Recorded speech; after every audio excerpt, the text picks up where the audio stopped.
You step through the freezing fog. The night is deep, darker than you have ever known. Bonfires sizzle on hilltops, casting long shadows across hollows and ancient tombs. The scent of smoke, bracken, and ash rides the wind. Around you stands a circle of figures draped, with their faces masked, hair loose in tangled plaits, as if unbound from the air. They carry torches and offerings. Tonight is Samhain, the moment when the veil between worlds is thin. Tonight the dead walk. Tonight the wolves howl. Tonight the Otherworld listens. You join them, heart pounding, crossing into ancient memory. You can feel eyes beyond your sight, watching. Shadows dance and morph in the darkness. Howls and snarls echo through the woodlands.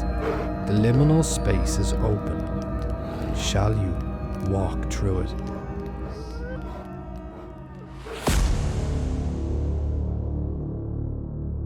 Long before Halloween, long before Christianity's All Saints' Day, there was Samhain, the ancient Celtic time of liminality. It marked the fading of the evening light, the retreat of the sun, and the slow approach of winter. Herds were driven home, pastoralist seasons were ending, and the Sidhe began to cross the veil. But what exactly was Samhain? A Celtic New Year, a Feast of the Dead? It's not so straightforward. Even scholars cannot agree. In the 19th century, antiquarians began to piece together what little evidence survived. One of the first was John O'Donovan, a master of medieval Irish literature. In 1847, O'Donovan translated an old entry from Cormac's glossary. He noted the term Fogumor, or Fomor, meaning autumn. O'Donovan wrote that it came with the end of the Celtic New Year. A few decades later, Sir John Rhys, the great Welsh philologist, took that hint and ran with it. Rhys believed the text literally read Fogumor, for the last month that is a name. He connected it with Irish and Welsh customs, bonfires, divinations, and the belief that Halloween was a night when futures could be unveiled and souls seen. Rhys saw these as signs of a great turning point of the year, an older New Year hidden beneath Christian observance. He pointed to Irish tradition, that on Samhain night, a sacred bonfire was kindled at Dagda, the hill of Ward, from which all the hearts of Ireland were rekindled. A literal renewal of flame and life. Recent excavations there, led by archaeologist Cathy Moore and the Royal Irish Academy, found complex evidence of large-scale burning and communal gathering, aligning with the myth. Rhys returned to the topic again in 1901, writing that in the Isle of Man, land contracts and servant terms ended in late October, as if it's the year's close. He even cited an old Manx dictionary, noting that village murmurs would begin their play each Halloween with the words, "Tonight is New Year's night." And so through fragments of folklore, Rhys and O'Donovan helped shape the modern image of Samhain as the Celtic New Year. But here's where modern scholarship complicates the tale. The historian Ronald Hutton warns that while these 19th century theories are influential, the medieval Irish sources themselves never actually describe Samhain as a festival of the dead, nor explicitly as a New Year's feast. There is absence, not contradiction. But in myth, something powerful still lingers. In the Laur Guala Éireann, the Book of Invasions, it claims the first peoples of Ireland arrived on the day of Samhain, writing, "They came to Ireland on the 17th day of the moon of Samhain." The Annals of the Four Masters recalls great meetings held upon the hills and fires kindle upon Samhain, as in the days of old. Kuno Myers notes, Samhain is called the time of meeting and of the opening of the Sidhe and the fairy mounds. So even if the term New Year is Victorian, the idea of a thinning of the veil is pretty ancient. Maybe Samhain was never meant to be a festival of the dead in our literal sense. Maybe it was something greater, a reckoning of renewal, seasonal cycles and rebirth, when the living honoured the Otherworld, honoured the natural world, and the thin veil between both. Whatever its name or origin, Samhain endures as the heartbeat of the Irish ritual year, a moment when history, myth, and memory meet in the dying light. If Samhain was the seasonal change, then it is the Tuatha Danann themselves that changed the seasons. In myth, this was their season, when the veil between the worlds grew thin, and the powers of death and renewal crossed freely into ours. Among them stood the god, the Dagda, referred to as Ochad Olahar, meaning horseman great father, a god of druidism.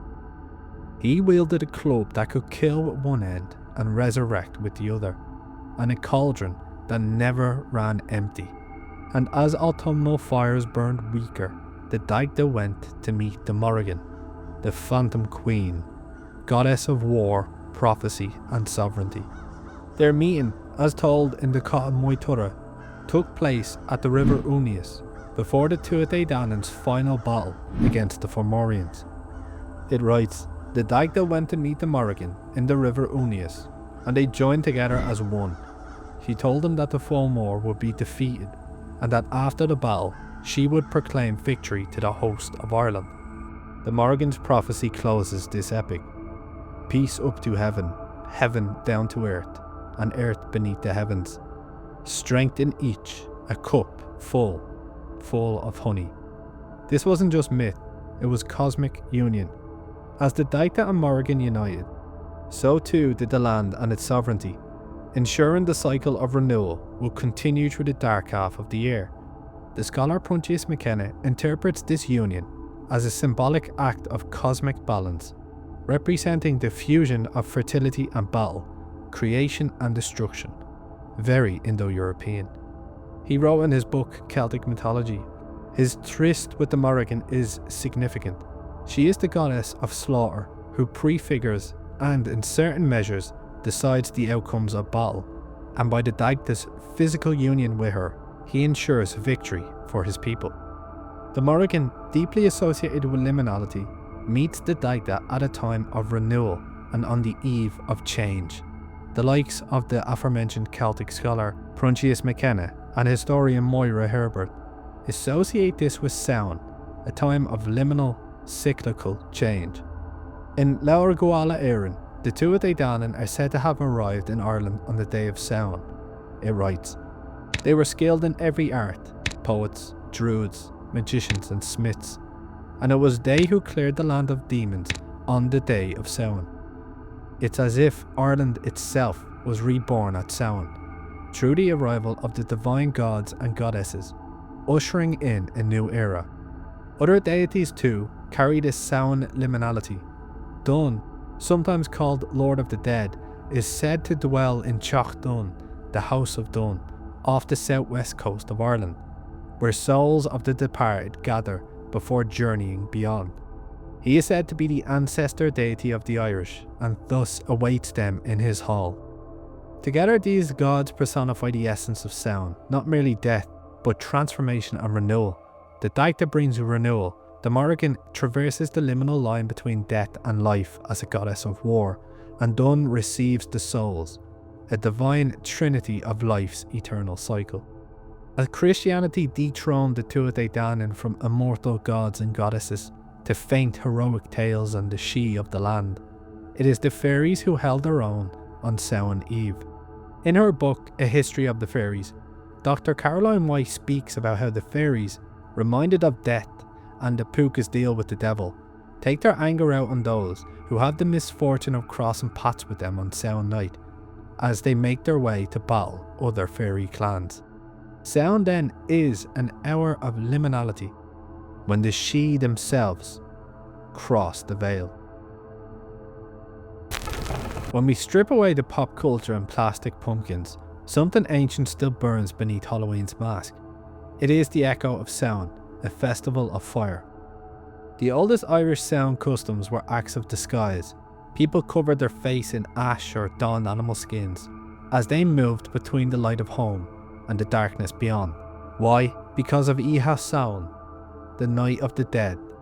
The Sidhe were gallivanting, the fair folk walking among the living. To go unmasked was to risk being recognised. The folklorist Moira McNeill, in The Festivals of Lunacy, mentions how this type of ritual disguise symbolises a dramatisation of mythic encounters and a ritualistic reenactment. Millennia later, the practice of visiting homes in costumes, offering verses or tricks in exchange for food, appeared first in Ireland and Scotland during the 16th century. It's the ancestor of modern trick or treat. One of the most feared beings of Samhain night was the Púca, the shape-shifting spirit of the harvest. In medieval Irish folklore, the Púca could appear as a horse, a goat, or a dark figure. According to the National Folklore Collection, farmers would leave offerings of the last sheaf of grain, called the Púca's share, to appease it. The word Púca may have older Indo-European roots meaning goblin or nature spirit, found in English as Púc or Púca, in Irish as Púca, and Icelandic as Púki. In some regions, the Púca was believed to spoil crops left in the fields after Samhain, ensuring the boundary between harvest and winter was absolute. From the Hill of Ward in Meath to the humblest Irish field, fire was the harpy of Samhain. The Royal Irish Academy's excavation report on Cleachta found multiple phases of burning and communal gathering consistent with ritual or ceremonial use. The 12th century Din Shinkas Éireann, the lore of places, even places Cleachta as the site where the fire of every hearth in Ireland was rekindled anew. These fires weren't just practical warmth, they were purification rites, symbolic acts of renewal, and protection against wandering spirits. As people leapt through the flames or carried embers home, they were participating in a sacred rhythm that stretched back thousands of years. The games of Samhain were never just for fun, they were acts of divination. In medieval Ireland, apples were sacred to the Otherworld. As historian Ronald Hutton notes, the Apple Divination Games of Halloween were ways of seeking the future in love, echoes of folk magic. 19th century folklore recorded young women bobbing for apples or peeling them to see the face of a future lover, the survival of ancient love magic once performed by poets and druids. In the National Folklore Archives it recalls, on Halloween night, girls used to take an apple into a dark room and eat it while looking in the mirror, and the face of the man they would marry would appear beside them. Many traditions of marriage are associated with Halloween night. A few examples including reflecting moonlight into water to determine who you will marry, playing spin the knife and whomever it lands on is the first to be married, and leaving a cloth out to fetch at midnight, and whoever's face is seen as you reach for the cloth is the person you will marry. The final ember of Samhain burns inside the jack-o'-lantern. Long before American pumpkins, Irish peasants carved turnips or mango wurzels, placing candles within to ward off spirits. The tale was told of Stingy Jack, who tricked the devil and was doomed to wander the earth with only a coal in his carved lantern. Historian Nicholas Rogers, in Halloween from Pagan Ritual to Party Night, writes that these lanterns symbolised a wandering soul caught in the liminal space. Thus, even the smiling Halloween pumpkin is a relic of the festival. Pope Gregory III established All Saints' Day on November the 1st, followed by All Souls' Day on the 2nd, integrating themes of remembrance and prayer.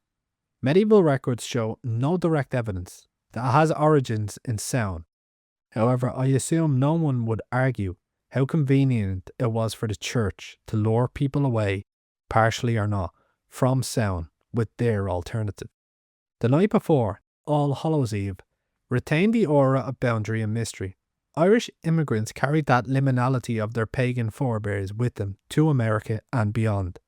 Turnips became pumpkins, farmers' offerings to the Púca became trick-or-treat, but the liminal vitality remained even in popular culture.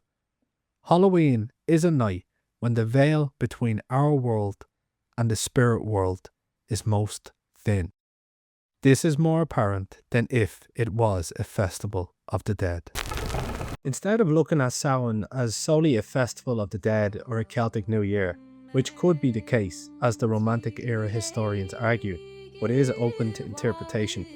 We should look at it more completely as a time of liminality, a time of a supernatural calendar event, a time when the veil between our world and the spirit world was most thin, a time for the druids to ward off evil and the bards to recite glories of old.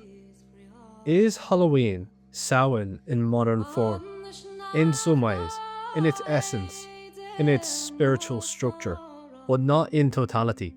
It has some roots in Samhain, some in Roman traditions of All Saints' Day, and some in a concoction of global festivals of the dead.